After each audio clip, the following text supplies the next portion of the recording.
사이트가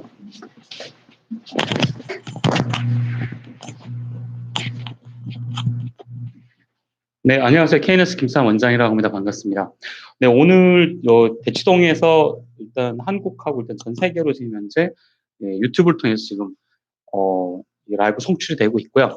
오늘 주제는 2021 학년도 이제 국제학부 입시 그리고 이제 어떻게 준비할 것인가 이런 얘기입니다.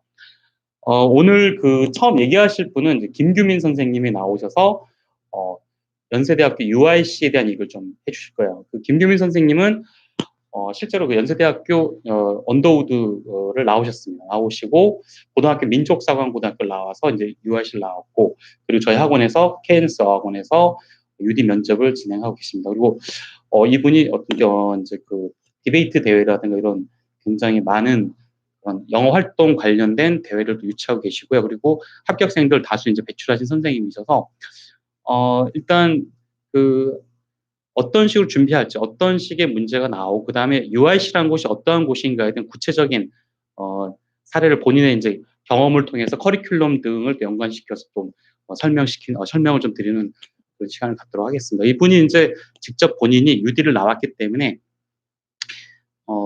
이제 어떤 학생들이 가면 좋고, 어떤 커리큘럼이 있고, 어떤 교수님들이 계시고, 그래서 이런 문제들이 나온 이유는 무엇인가라는 것을 실제 기출 문제를 통해서 이제 설명을 좀 많이 드릴 겁니다. 그리고 일반적으로 연세대학교 언더우드 전형에 대한 오해들이 굉장히 많죠. 학원들마다 보면은 뭐 공인어학 점수가 높으면은 무조건 유리하다. 또 어떤 분들은 뭐 공인어학 점수가 필요 없다. 뭐 내신이 가장 중요하다. 이런 얘기들을 많이 하는데, 우선은 연세대학교 언더우드 전형에 있어서 가장 첫 번째는 뭐죠? 내신이 굉장히 중요한 부분이죠. 내신이 가장 중요합니다. 내신이 가장 중요하고, 연세대학교 언더우드 전형은 공인어학 점수를 받지 않습니다. 공인어학 점수를 받지가 않고요. 작년하고 이제 올해 가장 큰 UIC 변화는 어떻게 되죠? 아시는 분들은 아시겠지만 특기자는 UD만 남는 상태입니다. 그러니까 하스, 인문사회 계열, 이제 아시아학부 이런 쪽은 전부 다 학생부 종합 전형으로 가고, 연세대학교 이제 UIC에서 특기자 전형 이제 UD만 남게 되는 상황입니다.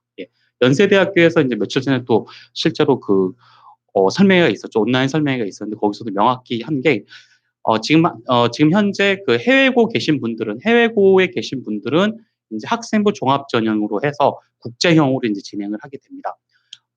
이전까지는 재작년까지만 하더라도 이제 해외 학생들이 특기자로 지원을 하게 되었는데, 작년부터 해외고 학생들은 학생부 종합에 있는 국제형으로 이제 지원을 하게 되고, 특기자는 현재 한국에 있는 한국 고등학교 학생들만 지원을 하게 되는 그런 상황입니다. 그래서 지금 현재 고3 학생들의 경우에는 특기자 지원도 가능하고, 학생부 종합 전형에 이제 화로 지원을 좀 하게 되죠. 국내 학생들 같은 경우인데, 해외고 학생들은 특기자 전형이 아니라 학생부 종합 전형에 있는 국제형으로 지원하게 된다, 이렇게 보시면 되고, 그리고 이따가 제가 또 말씀을 드리겠지만, 현재 해외고 학생들 같은 경우는 토플 점수 같은 거를 낼 수가 없습니다. 낼 수가 없고, 다만 IB 점수 있죠. IB 점수와 SAT 점수, 그다음에 AP 점수는 낼 수가 있는 그런 상황입니다. 그리고 이 해외에 계신 분들은 연세대학교 이제 학생부 종합 전형에 있는 국제형을 지원하실 때 제시문이 한글로도 나올 수가 있기 때문에 그런 부분에 대해서 좀 준비를 좀 철저히 하시면 좋을 것 같습니다. 그 다음에 이제 나와서 이제 설명하실 선생님은 이제 매튜 선생님이십니다. 매튜 선생님은 이제 이름에서 풍겨지시지 이제 한국 분은 아니세요. 커네디언이십니다. 커네디언이시고 저희 학원에서 지금 굉장히 8년 됐나요? 8년째 현재 근무를 하고 계시고, 아마 이 근방에서는 가장 많은 연세대학교 UD 전형 쪽이죠. 영어 면접 전형 경험과 그리고 가장 많은 합격자를 배출해낸 선생님이라고 보시면 될 것 같습니다. 사모님이 또 한국 분이시고, 또 워낙 이제 한국 학생들에 대해서 한국 학생 많이 지도를 하셔서 합격 이후에 이제 뭐 추합이란 말도 한국말로 하시고요. 특기자란 말도 한국말로 하십니다. 또 외고란 말도 한국말로 하시고, 그래서 특기자가 돌아가는 부분을 굉장히 잘 알고 계신 분이고요. 그리고 이 선생님이 현재 IB 잉글리시도 이제 수업을 하고 계시고요. 그리고 이 언더우드 전형 나왔던 굉장히 모든 문제를 다 이제 분석을 해서 또 매년 또 합격생을 배출하고 이런 분이기 때문에 어떤 식으로 일단 그 타겟을 해야 될 것인지, 예, 특히 그 UD 영어 면접을 어떻게 타겟을 해야 될지, 어떤 문제가 출제가 되는지 이런 부분을 좀 많이 말씀해 주실 겁니다. 매초 선생님은 작년도 그렇고 그 전에도 그렇고 어, 시험 이후에 모든 그 문제를 복원합니다. 예. 뭐 이제 뭐 연대에서 직접 발표는 하지만 선생님이 미리 이제 학생들 통해서 이제 복원해 내시고요. 그래서 어떤 식으로 준비하는 것이 좋은지, 나는 어떤 식으로 가르친다 이런 얘기를 매초 선생님이 좀 말씀해 주시고, 마지막으로 제가 조금 더 이제 요강이라든가 변화된 그 언더우드 전형, UIC 전형에 대해서 좀 더 자세히 좀 말씀을 드리고, 그리고 이제 특기자에 관련해서 고대 특기자 부분, 그 다음에 이제 다른 학교에 대해서 좀 말씀을 좀 드리도록 하겠습니다. 어, 저도 유튜브로 하는 건 이제 처음이어서 좀 많이 떨리는 부분이 있습니다. 지금 현재 저희 오늘 진행이 되는 건 이제 아카뷰라고 하는 이 특례 이제 국제 학생들을 대상으로 하는 사이트와 이제 공동으로 진행을 하는 부분입니다. 시간은 저희가 약 1시간에서 1시간 반 정도 좀 진행을 하게 될 것 같습니다. 제가 그 해외고 학생들도 있어서 좀 한 번 더 말씀을 드리는데, 일단 그 학생들이 우리가 이제 3년 특례 학생들 같은 경우 특례가 있고, 그 다음에 이제 수시가 있어 총 6개 카드를 쓰시게 됩니다. 6개 카드 쓰게 돼서 그 황금 문화를 잘 하셔야 돼요. 몇 개를 특례를 쓰고 또 몇 개를 수시를 쓸지 결정하셔야 되는데, 일단 그 외국에서 IB 디플로마 점수 굉장히 높거나 SAT 점수나 AP 점수가 높으신 분들은 일단 뭐 특례에서 높은 데 지원하실 수 있고, 수시에서도 연대라든가 고대라든가 굉장히 높은 데 지원하실 수 있는데, 이제 IB 점수라든가 SAT 점수가 전혀 없는 친구들이 있어요. 그런 친구들이 지원할 수 있는 가장 높은 학교는 한양대학교입니다. 예. 한양대학교 같은 경우는 1단계가 SA 전형입니다. 그러니까 한양대는 어떤 외부 스펙이라든가 내신 이런 거를 1단계에서는 보진 않아요. 100% 에세이만 봅니다. 예. 그렇기 때문에 일단 해외고 쪽에서 굉장히 어떤 그 뭐 여러 가지 상황으로 인해서 IB라든가 뭐 GPA 이런 게 IB 점수가 없거나 GPA가 좋지 않은 경우에는 한양대 전형 한번 생각해 보시면 되고, 다만 2단계에서 내신이 들어가는 거, 그건 좀 생각하시면 좋겠고, 그 다음에 이제 이화여대 같은 경우는 스펙을 많이 받습니다. 아까 제가 말씀드렸다시피 연세대학교의 경우에는 일체 서류를 받지 않습니다. 예, 일체 서류, 외부 서류를 특기자 같은 경우 받지는 않고, 근데 이제 서류의 영향률이 커지는 게 이화여대 쪽이에요. 이화여대는 약 15개, 20개 서류를 요구하게 됩니다. 토플도 받고요. AP도 당연히 받고, 탭스 점수도 받고, 그거는 국내 학생들도 마찬가지입니다. 그래서 서류의 영향력이 커지는 것은 실질적으로는 이제 이화여대부터라고 보시면 될 것 같고요. 해외고 학생들의 경우에 만약에 한양대에 가기도 힘들다 그런 경우에는 성신여대, 예, 또 국민대 이쪽은 1단계가 공인어학입니다. 토익이나 토플이나 탭스로 되기 때문에 해외고에서 IB 점수가 없거나 SAT 점수가 없거나 이런 친구들은 그런 어떤 국민대나 성신여대 이쪽을 좀 공략해 보시면하다 이렇게 좀 말씀을 드릴 수가 있을 것 같습니다. 자, 제가 간단하게 인트로덕션 말씀드렸고요. 지금부터는 저희 김규민 선생님이 오셔서 UIC가 어떤 곳인지 직접 뭐 커리큘럼과 그다음에 교수진, 그리고 어떤 문제들이 출제되었으며 또 어떻게 학습할 것인지, 그리고 저희 KNS에서는 어떤 식으로 2021년 학년도를 준비하고 있는지 준비하는 강사로서 준비된 커리큘럼에 대한 소개를 하는 시간을 갖도록 하겠습니다. 김규민 선생님을 모시도록 하겠습니다. 네.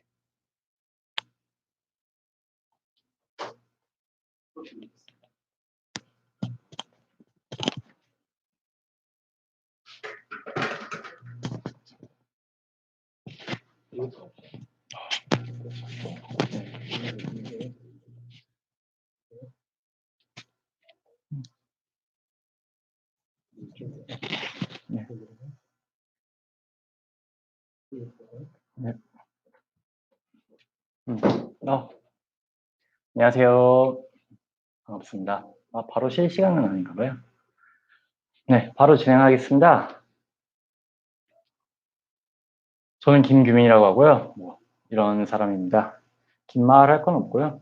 민족사관고 졸업에 연세대학교 UD를 졸업했습니다.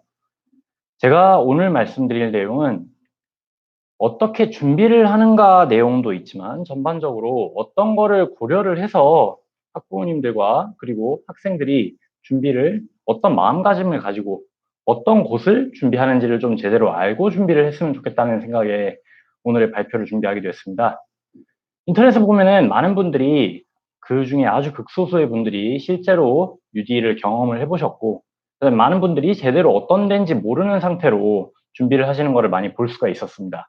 특히 외국에서 좀 살다가 혹은 영어에 좀 자신이 있어서 라는 아주 어떻게 보면 조그만 이유로 사소한 이유로 국제학부를 준비를 하는 사람들을 많이 보면서 그분들이 실제로 대비를 해야 될 그 준비 과정에 있어서 만나는 많은 난관들이나 혹은 실제로 입학을 해서 만나는 겪게 되는 많은 일들을 좀 설명을 해드리려고 합니다. 여기 보면은 보시면은 제 졸업사진인데요. 하필이면 제가 졸업한 연도에 저렇게 인터넷에 졸업사진이 떠들고 있더라고요. 거기 보시면은 사실 저희들을 보시라는 게 아니라 저는 여기 어딘가 있는데 너무 자세히 찾아보시지 말고 교수님들을 한번 보십시오. 이게 사실 UD의 가장 큰 저력이라고 볼 수가 있을 것 같고요. 이건 다른 학교도 사실 대동소이합니다. 많은 교수님들의 실제 학부 그리고 졸업하신 학부와 졸업하신 학력을 보시면은 엄청나다는 거를 알게 되실 거고요. 그 이름값뿐만이 아니라 그 사람들이 진짜로 대단한 점을 여기서 찾아보실 수가 있습니다. 어떻게요? 사실 보시면은 알록달록하죠. 그죠? 제가 몇 년째 잘 써먹고 있는 레파토리인데요. 이것만큼 잘 그 국제학부의 전반적인 모습을 보여드릴 수 있는 게 없다고 생각하기 때문이고요. 보시면은 각자의 모교의 가운을 입고 졸업식에 오시는 교수들을 볼 수가 있습니다. 그리고 이 가운들을 보시면은 아마 어느 정도 학력이 있으신 분들 혹은 관심 있으신 분들이라면 알아보시겠지만 뭐 아이비리그, 하버드, 예일 당연하고요. 프린스턴, 옥스퍼드도 있고요. 그다음에 다트머스 등 이름이 알려졌다는 것 외에도 공통점이 있죠. 어떤 실용학문보다는 오히려 코어 커리큘럼이라고 불리는 인문학, 그것도 핵심적인 아주 코어한 인문학의 위주로 구성이 되어 있는 학교의 출신들이 많다는 것을 보실 수가 있습니다. 실제로 언더우드 국제대학, 연세대학교 언더우드 국제대학의 홈페이지에 가보시면 가장 먼저 보실 수 있는 문구가 바로 요겁니다. Liberal Arts라고 하는 거죠. 인문학 교육, 아주 심도 있는 인문학 교육이라고 할 수가 있습니다. 자, 국제학부라고 해가지고 국제학만 전공할 거라고 혹은 국제학과 관련된 다른 뭐 이런 실용적인 사회학 이런 것만 전공 공부할 거라고 보시는 분들이 많아요. 하지만 실제로 국제학부, 많은 국제학부는 꼭 연대뿐만이 아니라 많은 국제학부들은 이런 그 코어적인 인문학적인 그런 수양 그리고 전인적인 교육에 신경을 많이 쓰고 있습니다. 그래서 제가 바로 다음에 보여드릴 그런 입학 문제들이 나오는 겁니다. 자, 기출문제 공통적인 특징을 먼저 말씀을 드리겠습니다. 그리고 기출문제들은 조금 있다가 저랑 같이 수업을 하시는 매튜 선생님께서 한 번 더 보여드릴 테니까 짧게만 짚고 넘어갈게요. 일단은 첫 번째로 complex literary and philosophical texts라고 불리는 좀 철학 혹은 고전에서 많이 지문들이 출제가 되고요. 두 번째는 moral and ethical global and local dimensions. 그러니까 각국 국제적인 것뿐만이 아니라 아주 한국적인 문제도 물론 영어로 나오고요. 그 다음에 이것들의 그 ethical, moral, 좀 윤리적인 문제들을, 윤리적인 그 면들을 많이 다루는 그런 질문들이 출제가 됩니다. 그래서 이런 지문들을 보고 그런 부분을 빨리빨리 좀 캐치를 해야 합격할 확률이 높아지겠죠. 세 번째는 flexible thinking and diverse perspectives인데 우리가 흔히 보는 이런 시각뿐만이 아니라 완전히 이걸 뒤집어서 반대로 문제를 접근하게 하는 그런 문제도 많이 출제가 됩니다. 바로 기출문제를 보시면 조금 더 이해가 빨라지실 거예요. 자, 길죠? 간단하게만 다루면 첫 번째로 여기 이것도 너무 길어요. 그래서 제가 키워드를 뽑아봤습니다. 자유주의적 철학. 자, 2020학년도 문제에는 자유주의적 철학에 대한 지문이 나왔습니다. 그리고 지배계층, 피지배계층, 지배구조에 대한, 사회구조에 대한 지문이 나왔고요. 그 다음에 거기에 대한 문제, 순조롭게 기능하는 사회, 영어로는 smoothly functioning society에 대한 문제가 잠깐 나왔습니다. 그래서 이런 부분에서 어떻게 민주화가 이루어졌는지라는 실제적인 사회 예시들을 들어서 설명을 하면은 훨씬 더 높은 점수를 받을 수 있으리라고 예상이 됐습니다. 자, 2019학년도 1년 전이죠. 이번에가 아니라 작년에 출제가 되었던, 작년에 입학한 학생들이 치렀던 재작년에 출제가 되었던 문제입니다. 자, 화자와 마주했을 때 몬스터라고 하는 여기 프랑켄슈타인 문제가 나왔어요. 여기서 제가 말씀드린 다양한 관점에 대한 문제가 나옵니다. 어떤 것들? 바로 키워드를 보시면은 특히 3번 문제 그리고 2번 죄송합니다. 1번 문제 괴물이 느끼는 감정이 제가 말씀을 드렸던 그런 다각화된 관점을 다루는 문제겠죠. 그래서 그 프랑켄슈타인을 읽어보신 분들은 아시겠지만 그게 과학자가 괴물을 만들었어요. 너무 끔찍했어요.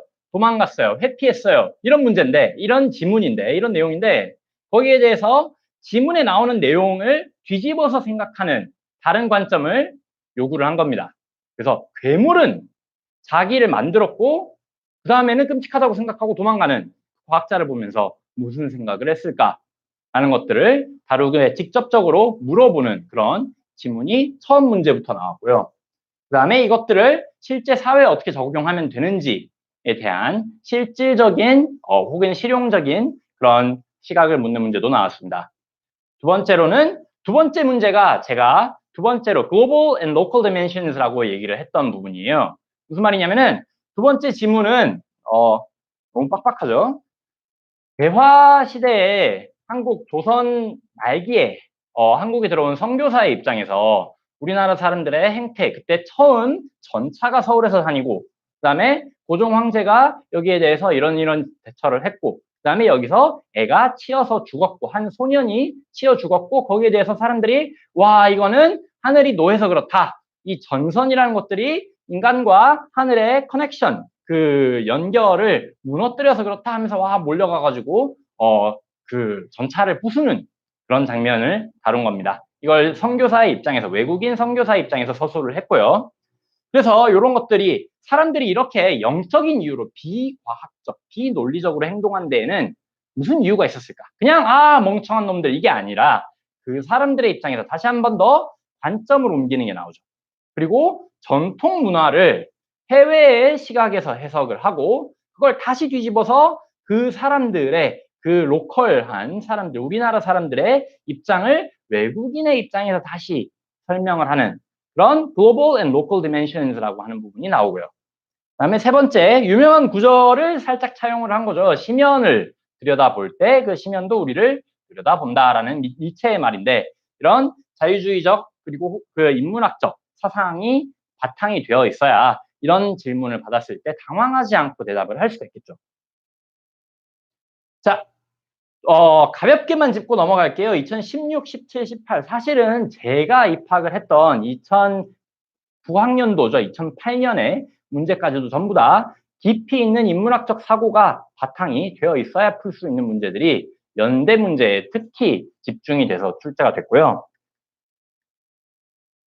고대 같은 경우는 고대국제학부는 조금은 다르게 하지만 전반적인 얼개는 비슷하게 출제가 됩니다. 뭐냐면은 사회적인 문제에 좀 더 관심이 많이 가게 그리고 지식과 그다음에 상식에 기반을 둔 그런 문제들이 많이 출제가 됐습니다.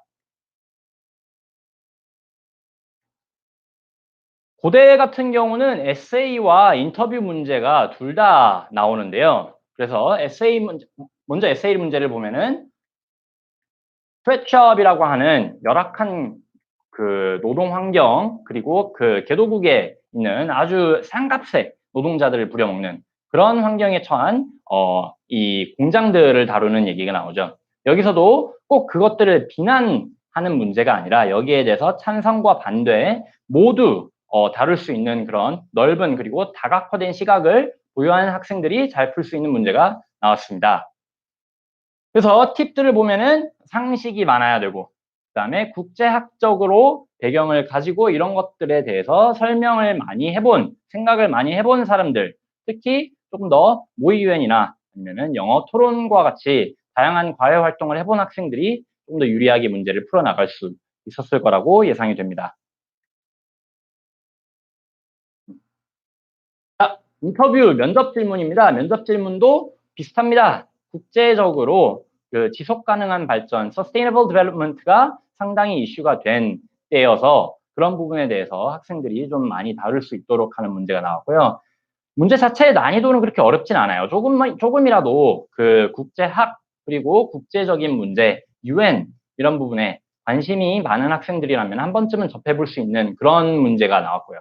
자, 문제가 어렵지 않다는 건 근데 들어가기가 쉽다는 말도 아니죠. 그만큼 경쟁이 치열해지고 그만큼 깊이 있는 자신만의 생각을 드러낼 수 있는 학생들이 고득점을 받고 합격을 할 수가 있었습니다.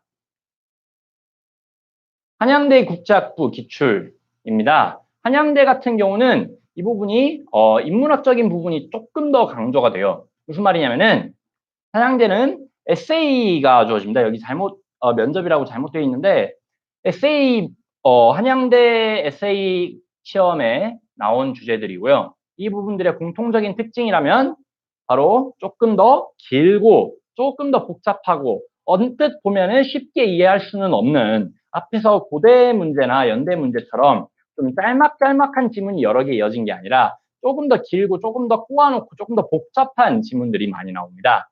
그런 부분을 짧은 시간 안에 당황하지 않고 이해를 해서 여기에 대해서 자신의 생각을 어느 정도 길게 서술을 해서 시간도 많지만 그만큼 써야 되는 양도 많겠죠. 그래서 길게 서술을 해서 고득점을 받아야 되고요. 특히 한양대 그 에세이 수업을 진행을 하다 보면 학생들이 거의 완성을 못해요. 그래서 수업의 막바지에 가도 거의 겨우겨우 시간을 맞춰서 완성을 시키거나 아니면은 뭐 결론 부분을 조금 더 부족하게 완성을 시키는 그런 시간에 좀 많이 쫓기는 1시간이나 시간이 있음에도 불구하고 그 시간에 많이 쫓기는 그런 현상을 발견을 할 수가 있고요. 그래서 더욱더 빠르게 이해하고 빠르게 생각을 정리를 해서 서술을 하는 그런 형태가 중요시 된다고 볼 수가 있습니다. 자, 에세이 2019학년도 기출 문제고요.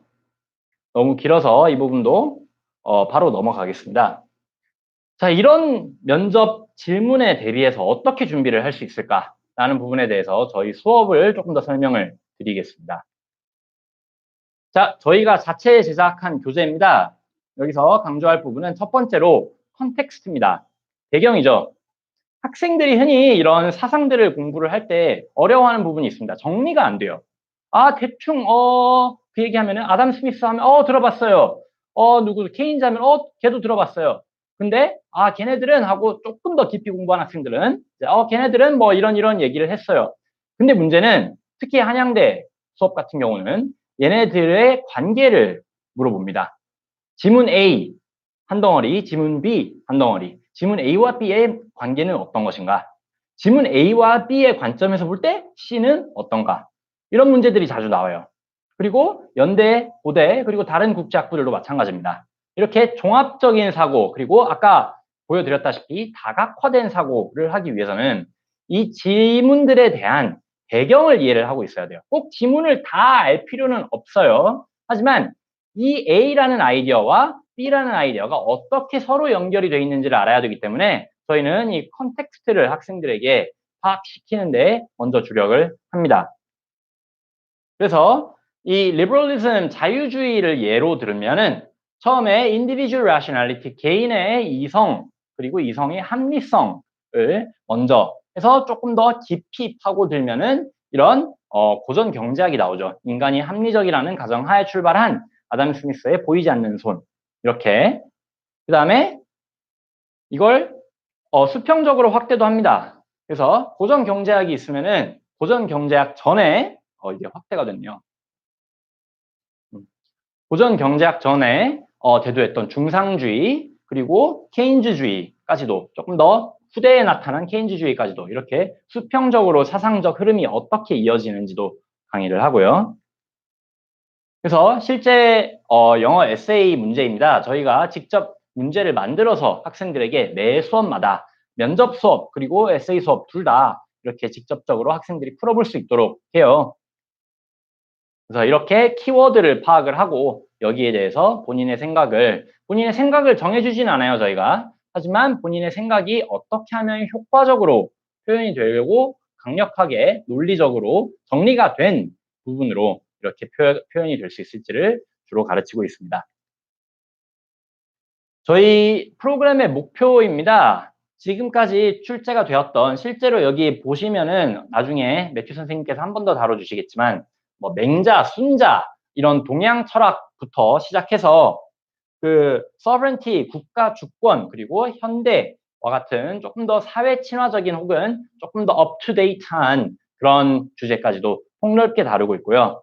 이 폭넓은 강의 주제의 핵심은 학생들이 이거를 다 외우라가 아니라 앞서 말씀드렸다시피 이런 문제들을 실제로 학생들이 접했을 때 당황하지 않고 거기에 바탕이 된 컨텍스트적인 사고를 바탕으로 해서 학생들이 얼마나 자신의 생각을 논리적이고 차분하게 정돈된 방향으로 표현을 할 수 있을까를 가르치는 수업이라는 점입니다. 그래서 실제로 저희 수업 시간에 학생들이 쓴 글이에요. 이런 에세이들을 면접 수업도 물론 이렇게 진행을 하는데 면접 같은 경우는 이렇게 실제로 보여드릴 말은 눈에 보이지가 않잖아요. 그래서 그런 부분을 좀 보여드릴 수가 없어서 에세이 사진을 가지고 왔는데 이렇게 실제로 첨삭을 해가면서 수업 시간에 학생들을 앞에 두고 너는 이런 부분은 이런 얘기를 하려고 했던 것 같은데 이렇게 표현을 해보면 어떨까? 혹은 이런 얘기 아니었니? 하면 아니라고 하면 아 그래? 그러면은 요런 부분이 그런 오해를 사게 적어놨으니까 요렇게 다른 표현을 쓰면 좋겠다 라는 식으로 학생들을 앞에 두고 바로 즉석에서 첨삭을 해주고 있습니다.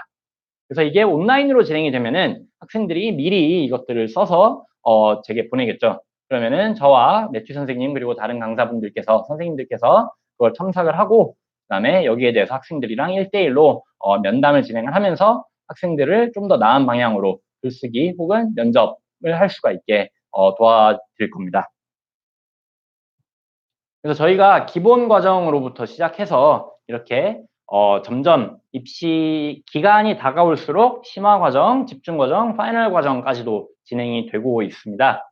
그래서 이게 올해 같은 경우는 입시가 이미 일주일 정도 미뤄졌다고 확정이 났죠. 그래서 이 전체적인 일정이 조금 더 변화는 있을 예정인데 전반적인 단계는 변함없이 진행이 될 예정입니다. 그래서 지금 기본 과정부터 진행이 되고요. 그다음에 이번에 온라인 수업을 하게 될 시에는 조금 더 변화를 줄 게 있는데요. 바로 지금까지의 가장 큰 문제는 이렇게 입시가 다가오면 입시철이 다가오면 다가올수록 학생들이 이 수업을 진행하는데 중간에 들어오거나 이 수업을 진행하는데 중간에 들어오거나 이렇게 중간에 들어오는 학생들이 많아서 학생들 분위기 잡기도 좀 어수선해지고 제일 큰 문제는 들어오는 학생들 본인들이 수업을 좀 따라갈 수가 없는 부분이에요. 왜냐하면은 기본 과정에서 이렇게 기본 길을 다지고 그 다음에 나아가면서 이렇게 좀 더 이거를 활용할 수 있고 실전에서 교수님들 앞에 두고 면접관들 앞에 두고 어떻게 하면 될지를 가르치는 부분으로 진행이 되는데 그 부분에 대해서 학생들의 실력과 자신감이 좀 떨어지는 부분이 있었다는 거죠. 그래서 저희가 온라인으로 강의들을 특히 매튜 선생님께서 수고해 주셔서 강의들을 녹화를 해서 늦게 조인하는 학생들에게도 이런 것들을 볼 수가 있는 기회를 제공을 해드리기로 수업을 구성을 했습니다. 자, 저희가 준비한 내용은 여기까지고요. 이제 매튜 선생님께서 들어오셔가지고 조금 더 디테일하게 제가 간단하게 개괄만 말씀드렸다면 조금 더 디테일하게 어떻게 국제학부를 대비를 하고 준비를 할 수가 있을지 그리고 그 목표를 어떻게 KNS를 통해서 이룩할 수가 있을지를 보여드리려고 합니다. 자, 지금까지 김규민이었습니다. 감사합니다.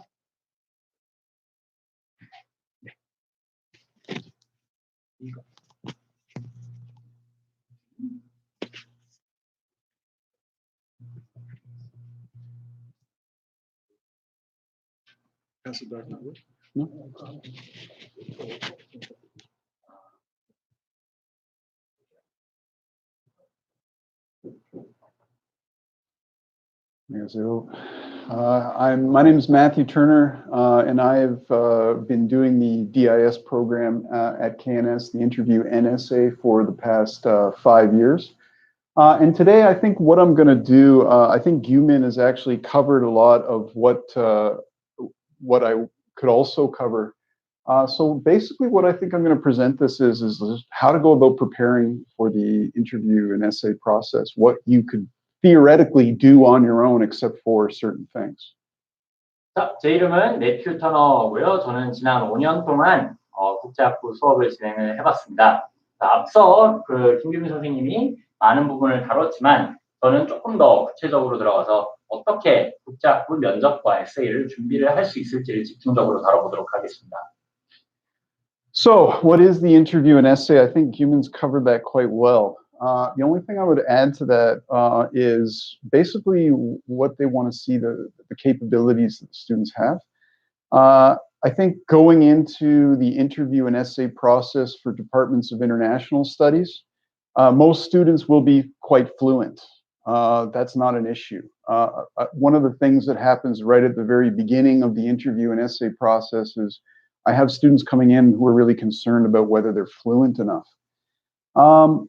In the past, I'll say that most students are very fluent, but in the past there have been a number of students whose fluency was not quite what they would expect would be passable, and actually they've done quite well because really it's about finding out whether you can deal with the ideas that are being presented, and whether or not you can present your own thoughts and what kind of person you are. 자, 면접과 에세이가 어떤 거냐 간단하게 말씀드리면 학생의 능력을 보는 겁니다. 근데 학생들이 여기에서 흔히 오해를 하는 게 영어 구사 능력만을 평가를 하는 게 아니냐라는 건데요. 실제로 영어 구사 능력은 큰 이슈가 아닙니다.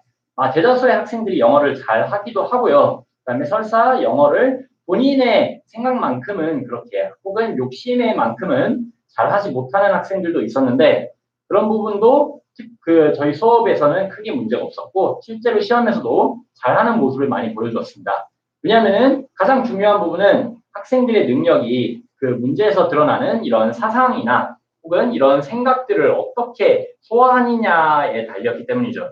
그래서 학생들이 지문에 드러난 혹은 면접에 드러난 그런 사상이나 생각들을 잘 소화하고 거기에 대한 깊은 이해를 바탕으로 본인들의 생각을 또한 잘 표현하고 논리적으로 설득할 수 있으면은 잘하는 그런 학생들의 논리력을 판단하는 시험이라고 볼 수가 있습니다.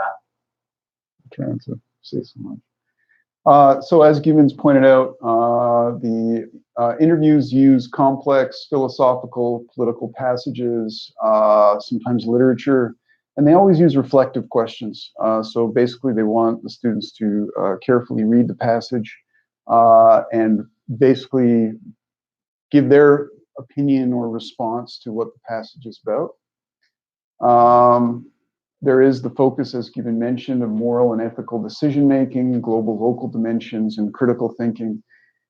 And one additional one is that they ask the interviewees to consider the perspective of others. That's a really common question, like if you were this person, how would you feel? Or if you had to talk to somebody, what would you say? So kind of perspective type questions. 네, 앞서 말씀드린 바와 같이 실제 시험에서는 3가지 부분에 주요 포커스가 있습니다. 첫 번째는 복잡한 그리고 철학적인 그리고 정치 사상적인 그런 reflective question들이 있고요. reflective question이라고 하면은 실질적으로 학생들 본인의 생각을 많이 묻는 지문이라고 볼 수가 있습니다. 그래서 지문의 내용만 묻는 게 아니라 학생 본인들의 생각을 잘 정리를 해야 되고요. 두 번째로 이런 윤리 사상적인 얘기들을 많이 할 수가 있게 됩니다. 특히 결정을 내려야 되는 상황이 많고요. decision making 그리고 critical thinking이라면 결국은 이 자신의 결정과 그다음에 이에 대한 논리력을 잘 드러내야 된다고 볼 수가 있습니다. 세 번째는 다른 사람들의 혹은 다른 측면에서 문제를 접근하는 이 관점을 달리하는 문제들이 많이 나온다는 겁니다. 항상 이런 관점에서는 어떻게 보냐, 저런 관점에서는 어떻게 볼 것이냐라는 문제들이 많이 출제가 됩니다. Okay, this is the passage from last year's applicants. Just to give you kind of a demonstration of what this is, the first passage is from arguments from Aristotle, where it talks about that it's kind of natural for there to be masters and slaves and rulers and the ruled. It's naturally kind of something that they expect the students to fairly easily argue against. So they say, what's the author arguing for? They always want a summary of the passage, and we do teach the interviewees to do it that way. And then by going through the arguments, how can you object to it? 자, 첫 번째 예시로 들 지문은 바로 작년에 출제된 문제입니다. 아리스토텔레스의 지문이고요. 그리고 어떻게 보면은 좀 간단한 지문이라고 볼 수도 있습니다. 자연적으로 혹은 자연적으로 마스터와 그다음에 그 지배당하고 있는 지배 계층과 피지배 계층이 원래부터 이렇게 나눠져 있다라는 주장이고요. 학생들이 여기에 반대되는 내용으로 논리적인 주장을 펴기에 크게 어렵지는 않았을 걸로 예상을 합니다. And the second question is a very typical kind of critical thinking question. So now that you've just argued against the passage, now you argue for the passage. And this is a very typical process in critical thinking, but also in debating as well. 두 번째는 이걸 살짝 뒤집었습니다. 학생들이 여기에 대해서 반대의 논리를 펼치고 나서 두 번째 질문에서는 여기에 대해서 찬성하는 논리를 한번 펴보라는 겁니다. 이거는 디베이트, 영어 토론이나 혹은 이런 논리력을 평가하기 아주 좋은 방법이고요. 이런 방식을 통해서 학생들이 방금 생각해낸 자신들의 그 답변을 바로 뒤집어 보이는 그런 논리력을 선보일 수가 있습니다. The second passage is from Edward Bernays, from his book Propaganda. And we often teach this particular, I've actually given students this passage to read as readings. And again, it kind of talks about an invisible government and a kind of, it's only natural that in a democratic society, some people would rule over the others. And then question 2 asks for examples. And this is something we work on a lot in the interview process. We think this particular set was relatively easy compared to previous years. Every student I talked to after the interview had no problem with comprehending the passage and dealing with the ideas in the passage. So what can really set students apart from each other is coming up with really cogent and unique examples that they can use to argue their points. 두 번째 지문은 에드워드 버네이즈라는 사상가의 지문이고요. 실제로 저희가 수업 시간에 다룬 지문입니다. 그래서 그 수업을 들었던 학생들 중에는 상당수가 실제 지문을 미리 접해 볼 수 있었을 거라고 예상이 됩니다.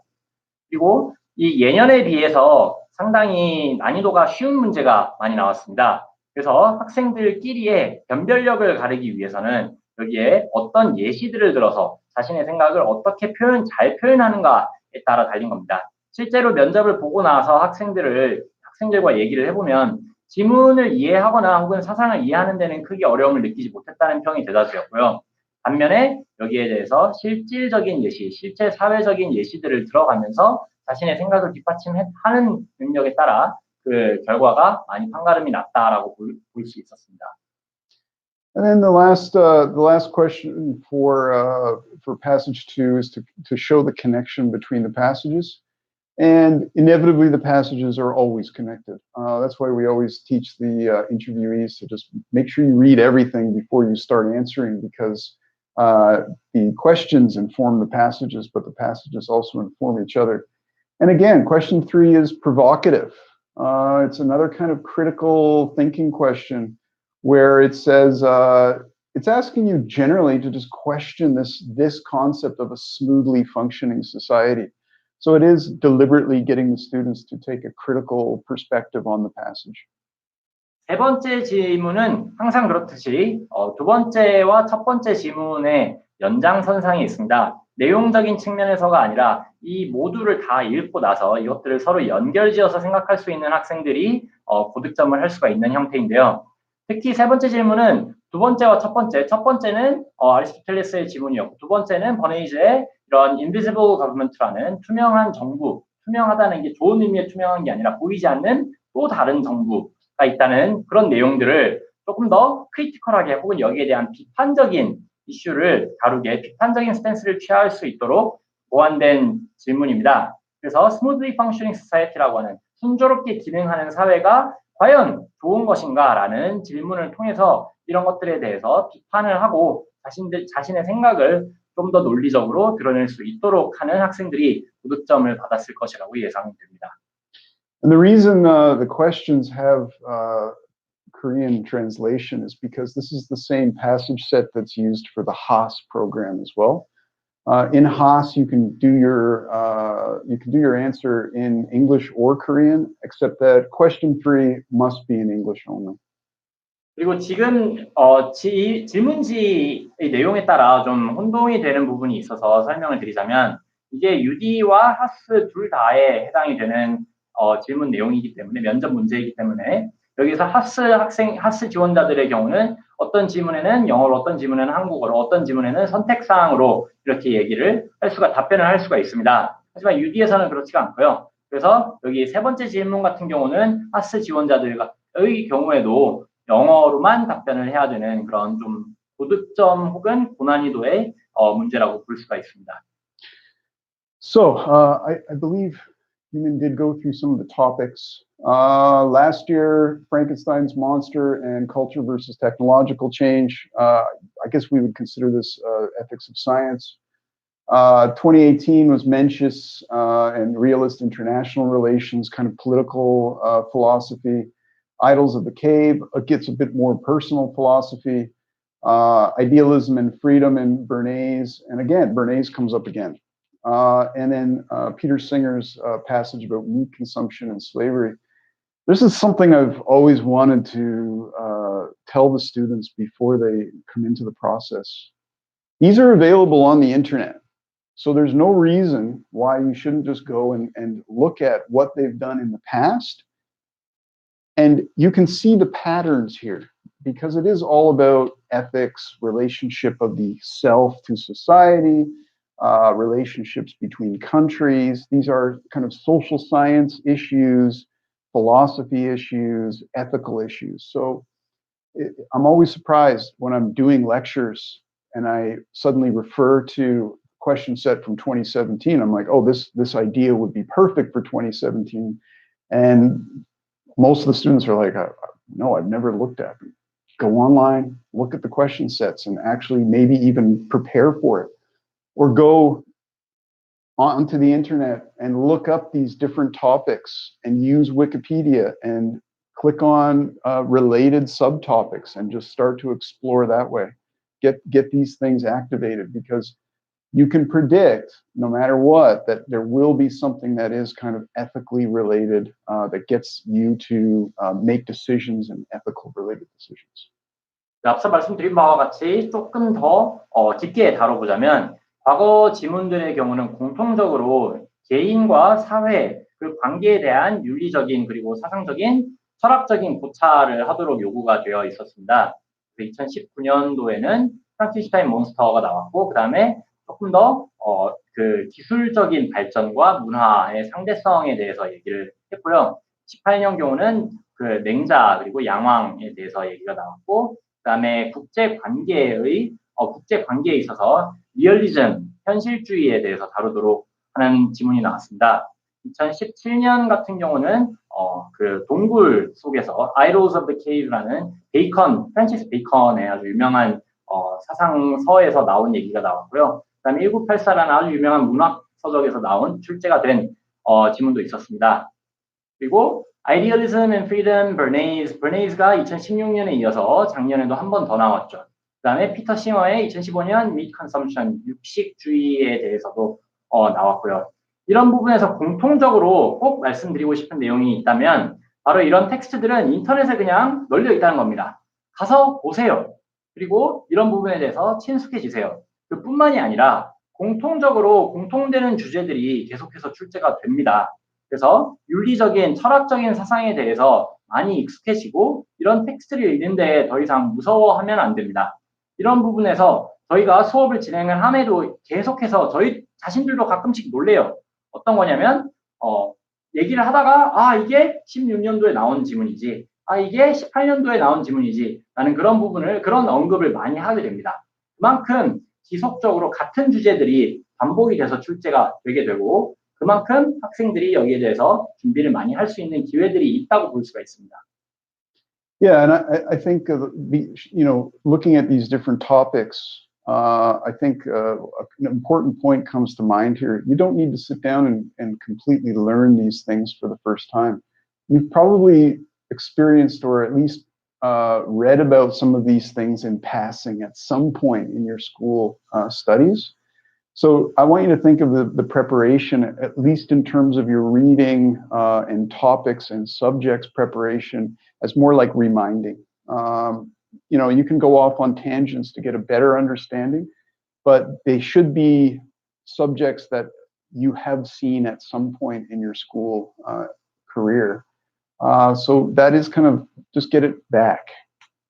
그리고 또 한 가지 꼭 말씀드려야 될 내용은 이런 부분을 꼭 자리에 앉아서 처음부터 끝까지 다 새로 배워야 된다라고 생각하시지는 않아 주셨으면 좋겠다는 겁니다. 아마 교과 과정에서 어느 특정 부분은 꼭 이 텍스트가 아니더라도 배운 적이 있을 겁니다. 여기에 대해서 혹은 여기에 관련된 철학과 관련된 윤리 사상에 대해서 한 번쯤은 다뤄봤을 공산이 매우 크고요. 그래서 그런 것들을 먼저 복습을 하고 그다음에 이런 것들을 완전히 새롭게 받아들이는 게 아니라 이미 알고 있는 내용들과 많이 결합해서 이 컨텍스트를 파악을 하고 이 지문에 대해서 내용을 파악을 하라는 부분을 꼭 말씀드리고 싶습니다. 너무 겁먹지 말고요. So, what are they looking for? Yes, they are looking for people that are able to deal with academic ideas and talk critically about them and be articulate and express their own ideas. But also, they're looking to see what kind of person you are and what your values are. So this is another thing that you can do on your own. You can actually get the personal statement essay guidelines. And we can consider the interview to be an extension of that process. They've already read your personal statement. They've given you the interview time, and now you're going in and you're getting the next step. So just even looking from this, I can deduce that all right, take time they want to see your values, your motivations, your personal goals. They want to see what kind of person you are. They want to get to know you. So I think that's another thing to consider when you're going into the interview process is it's not just about, how good are you at reading comprehension and summarizing and playing with ideas, but who are you? What kind of person are you? So I always advise the people going into the interview and essay process, you need to spend some time thinking about what you think about things. What kind of person you are, what do you think politically, ethically, socially. Give some thought to this because it will help with the process itself. You'll read a passage and the very concept will offend you. Like when I read the Aristotle passage, just reading that, I was like, this makes me angry and I'm ready to talk about it. But also it just gives you a kind of framework within which you can construct your answer efficiently. 자, 두 번째로 말씀드릴 내용은 면접이라는 게 꼭 얘기를 잘하고 논리적인 학생들, 논리적인 언어 구사력뿐만이 아니라 학생들 본인이 어떤 사람인지를 좀 더 관심 있게 본다는 겁니다. 여기서 저희가 쓸 수 있는 유용한 도구가 바로 자소서에 관련된 부분인데요. 그래서 자기소개서에서 어떤 내용을 쓰라 혹은 UIC 연대 같은 경우는 연대국제학부에서 바라보는 학생들의 가치관이나 학생들이 왜 지원을 했는지 동기나 아니면 동기부여의 방식이나 혹은 이런 개인적인 퍼스널 골, 개인적인 목표 같은 것들에 대해서도 관심 있게 보고 있습니다. 항상 제가 학생들에게 설명하는 부분은 이 면접이 꼭 지문을 잘 읽고 여기에 대해서 얘기를 하는 것뿐만이 아니라 자소서의 연장선상이라는 겁니다. 그래서 교수들이 혹은 면접관들이 이것들을 다 읽어보고 거기에 대해서 관심이 가는 학생들에게 당연히 합격을 시키고 서류 합격을 시키고 그다음에 면접의 기회를 주겠죠. 그래서 그거를 까먹지 말고 학생들 본인이 꼭 자신들이 어떤 사람인지를 한번 생각을 해보고 그다음에 자신들의 가치가 어디에 있는지 어떤 지문을 읽었을 때 어떤 생각이 드는지를 한 번 더 생각을 해보고 가라는 겁니다. 저의 예시를 들면 저는 앞에서 아리스토텔레스의 지문을 보면서 읽자마자 좀 화가 났습니다. 바로 틀린 얘기라는 걸 알았고 저와는 좀 안 맞는 얘기라는 걸 알았고 거기에 대해서 바로 반박을 준비를 할 수가 있었습니다. 이런 것들이 학생들에게도 좀 체화되고 내재화돼야 학생들이 조금 더 편안하게 질문들에 대해서도 얘기를 할 수가 있고 자기 자신들에 대해서도 좀 더 많이 긍정적으로 드러낼 수가 있을 것입니다. All right, and this is just a couple more from the essay topics. And you can see how, especially how ethics comes in here, like how are you changed as a person, making difficult ethical kind of decisions, leadership situations, again, kind of weighing both sides in ethics. And then the idea of someone that's changed you. And that's another thing is I think there definitely needs to be evidence that you're willing to learn. Like you don't want to come into the interview process like I know everything, I've decided this is the way the world is. They still want to see a kind of a person who's ready to learn new things and to change and be molded. 자기소개서의 질문들을 조금 더 보겠습니다. 일단 첫 번째로는 자기 자신에 대해서 이런 비교과적인 부분을 드러내라고 요구를 하고 있고요. 두 번째는 리더십을 드러낸 경험, 그리고 세 번째가 제일 중요한데요. 세 번째 같은 경우는 학문적으로 혹은 학술적으로 어떻게 새로운 것들을 배울 자세가 되어 있는지를 많이 봅니다. 모든 걸 다 알고 완전 똑부러지게 나는 세상이 이렇다고 생각해라고 이미 정해져 있는 학생들을 뽑는 게 아니라 어떻게 자기 자신을 변화시키고 세상을 통해서 아니면 이런 대학을 통해서 새로운 것들을 배우고 이런 것들을 자기 발전의 계기로 삼아 나갈 수 있는 그런 학생들, 그만큼 유연한 사고를 가진 학생들을 관심 있게 본다는 것이죠. 그래서 이런 1번과 2번, 3번의 질문에 대해서 좀 더 깊이 생각을 해보고 면접에 임한다면 또한 좋은 전략이 될 수가 있습니다. Okay, I'll just skip over the next ones. Again, personal background. I should mention that it is a very, universities are liberal arts departments, and generally you should be prepared to deal with sort of people from many different places and that sort of thing. But also it does emphasize like how are you prepared for a rigorous liberal arts education? So they're saying, well, are you ready to deal with these kind of subjects and topics that we want to present you with? 다음 내용은 liberal arts라는 내용인데요. 특히 인문학적 교육을 깊이 있는 인문학적 교육을 실시하는 국제학부의 특성상, 특히 여기서 예시로 든 UIC의 특성상 그런 교육을 감당할 수 있는 학생들인가에 대해서도 많이 물어본다고 볼 수가 있습니다. 그래서 rigorous liberal arts education이라고 하는 실제로 읽을 것도 많고 배울 것도 많고 그다음에 유연하게 사고를 확장할 기회도 많은 그런 교육을 제공을 할 때 학생들이 얼마나 따라올 수 있을 것인가, 얼마나 효율적으로 이걸 통해서 변화할 수 있을 것인가를 계속해서 지켜본다는 얘기죠. 그런 준비가 되어 있는 학생들만이 합격을 할 수가 있을 것입니다. So, the key capabilities, I think we've covered this in enough detail that I don't really need to go over this, but just to say, they're looking for people that are logical, that are ethical, that are critical, reflective, and knowledgeable. And what can you do to prepare? Well, as I said, spend some time thinking about what you think, what your personal values and beliefs are. I know many people really haven't had much time to do that because they've been too busy. So I think that's a valuable thing is just to walk around and look at especially applied ethical issues or things that are going on in the world and just sort of come to some kind of conclusion about, okay, I think this about this because, and see if you can connect it up to all of your values and beliefs. 자, 여기에 대해서는 크게 설명은 안 드려도 될 것 같고요. 논리적이고 윤리적이고 그다음에 비판적이고 그다음에 reflective하고 지식도 많이 있는 그런 다들 잘하는 학생들을 뽑으려고 하겠죠. 두 번째에서는 조금 더 집중적으로 자기 자신에 대해서 어떤 생각을 하고 있는지를 돌이켜볼 필요가 있고요. 그다음에 넓고 깊은 그런 공부를 통해서 어떻게 윤리 사상적인 그리고 철학적인 정치적인 이슈에 대해서 나 자신이 여기에 대해서 어떻게 접근을 하는지를 살펴보고요. 그다음에 실제로 current issues, 요즘 시사 상식뿐만이 아니라 요즘 벌어지고 있는 많은 국제학적인 이슈들에 대해서도 어떻게 생각을 하는지를 한번 다뤄볼 필요가 있습니다. 결론적으로는 이 모든 것들을 체화시키고 연습을 많이 해서 자연스럽게 이렇게 경직되고 긴장이 되는 상황에서도 이런 자기 자신을 100% 드러낼 수가 있는 좋은 방향으로 드러낼 수가 있는 그런 연습이 필요합니다. Yeah, and just read more. I know sometimes people tell you that Wikipedia can't be trusted. That's not true. It's a really good source for exploring topics that you want to think about. They've got a list of related topics at the bottom. Just spend some time going through and re-familiarizing yourself with the subjects that you know about. That's a big one. Another one is start following the news, because you need examples and you need current examples, and the more current, the better.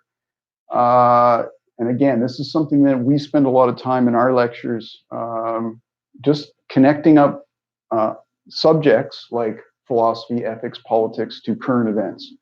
And especially global events, because you do want to have that local global connection. 추가로 말씀드릴 내용은 많이 읽으라는 내용이 첫 번째가 되겠습니다. 위키피디아가 믿을 수 없다는 사람들도 많을 텐데요. 적어도 다양한 주제를, 특히 자신이 생각을 해볼 만한 주제를 찾는 데는 위키피디아만한 것도 없다는 게 제 생각이고요. 그래서 특히 related subjects, 관련된 다른 주제들에 대해서도 많이 링크가 되어 있기 때문에 그런 부분을 통해서 많이 다양한 주제에 대해서 접해보는 게 좋고요. 그 다음에 뉴스를 많이 봐야 됩니다. 특히 글로벌한 이런 뉴스를 많이 보고 거기에 대해서 어떻게 생각을 좀 정리를 해보고, 그 다음에 거기에 대해서 그 이면에 숨어있는 그런 사상적인 아니면 논리적인 흐름을 한번 꿰뚫어 보는 것도 분명히 필요한 부분입니다.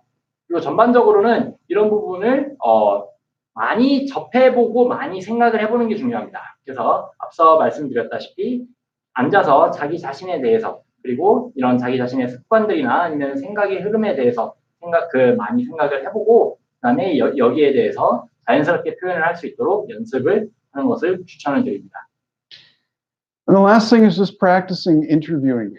Practice sitting down with interview sets. If you need to, you can even use previous years. Practice reading, coming up with answers in a short amount of time, and start early.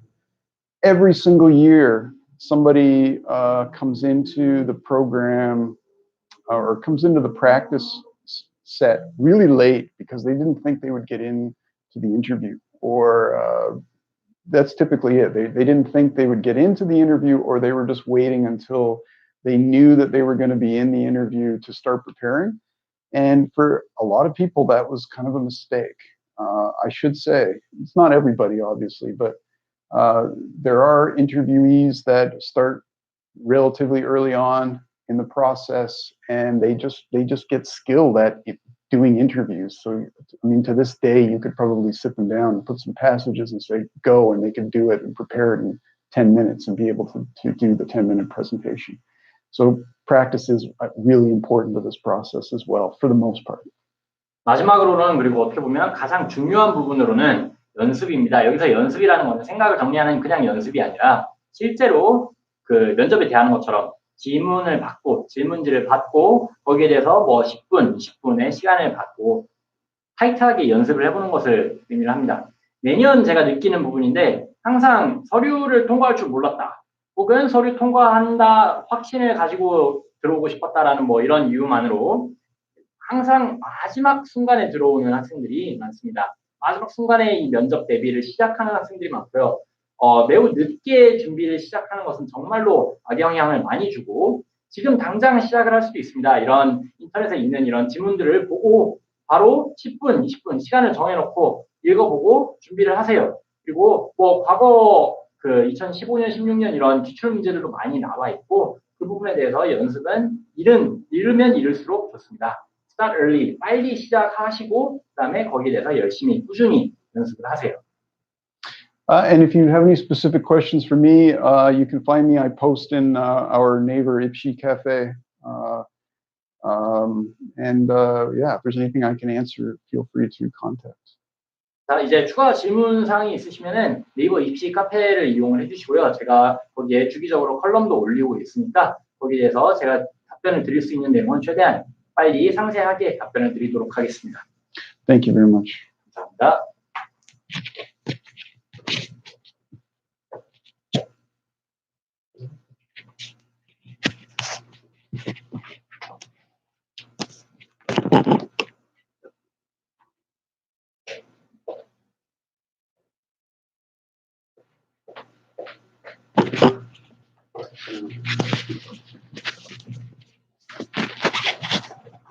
보시면